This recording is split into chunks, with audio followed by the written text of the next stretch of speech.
So I will keep doing this the normal way I always do it. Um, Sticking to it, it feels good. And with this episode, I think I can talk a little bit more of what I really loved about it, and that's for me the most important part of things I like and what I see and feel, because eventually that is all I can tell. Um, the one thing I really loved and really stood out for me was how the story was told. So first we got the part where Queen Hilling, and I got the names here because I can't remember them. That's the difficult part. Uh, Especially when they go back and forth between the past and the present.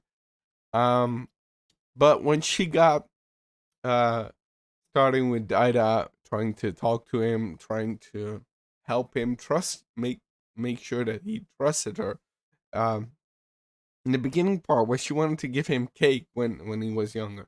Um, and he started running away. Those parts are really funny. And then you're like laughing, um, and then it's also a very beautiful thing, I think, where you see how hard she's trying to understand him, to talk to him with sign language, which is, of course, um, even in this day and age, I think very important, and not I think not many people talk about it enough, but sometimes it comes up. I think in my country it came when, of course, everybody has something to do with the whole COVID situation.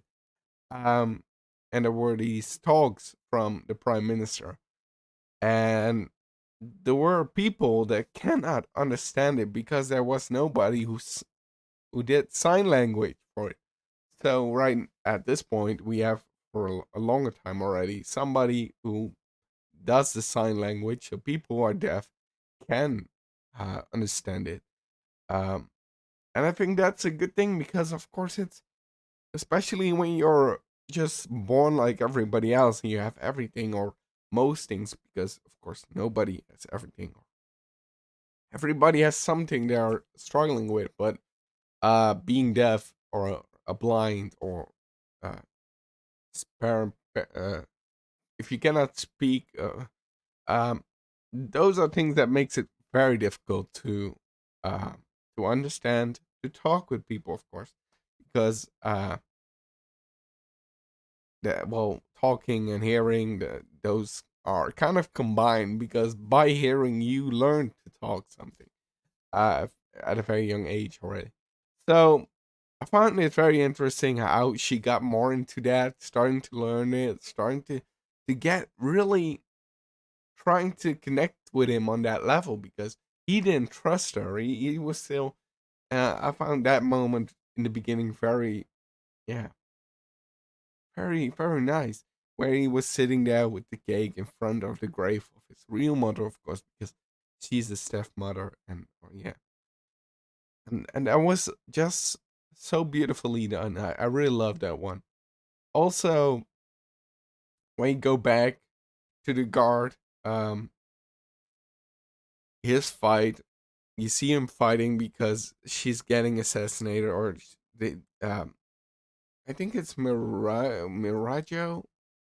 Let's see if we can find it. The magic mirror, Miranjo, she's called, and she has some connection with both, uh, and something to do with the demon and the deal he both did with the demon and his soul to live forever. But I think he is right now King Bo's. I think, not too sure, but is trying to do something good. Uh, I don't know, because Daida's getting stronger, of course, and he also in the mirror of Mirija also knew that or saw that. Uh, so I don't know how sure how he's going to handle it, of course, because we don't know her real thoughts and everything. But at the end, we saw that he was dancing with her, uh, and not just because he wanted to dance with her, but to exhaust her, because that was the reason he could later on talk to her, to Hilling, his wife, and with her, yeah, protector. I don't know what his name was, but with the fight, I don't Dorshi was. And that's something where you feel like you get these points where like even you feel a little bit of like, oh, that's bad for the monsters. So we was fighting these monsters, and at one point you get a flashback of where they came from, and that they were captured by these two puppets of Mirajo, and yeah, stolen from their families. And that's something where like you even start to feel for him like that, for them like, oh, it's sad that they died, which is strange, but it's just done in such a funny, amazing way where like you're in the moment, then you get to something else, and you get back. Like, oh man, I even started to feel for Daida at the end when his mother could hear her voice and everything. That was also very emotional. And in the end, it hit him. It really hit him, and it was like I think that's something where you start to think about it like maybe this is a little bit how somebody felt, and because it can be so difficult for us to feel to understand like how somebody else feels. Of course, we are not them, and we feel and think and sense and experience everything the way we are, and that's uh yeah, that's totally different from somebody else, even your parents or your best friend.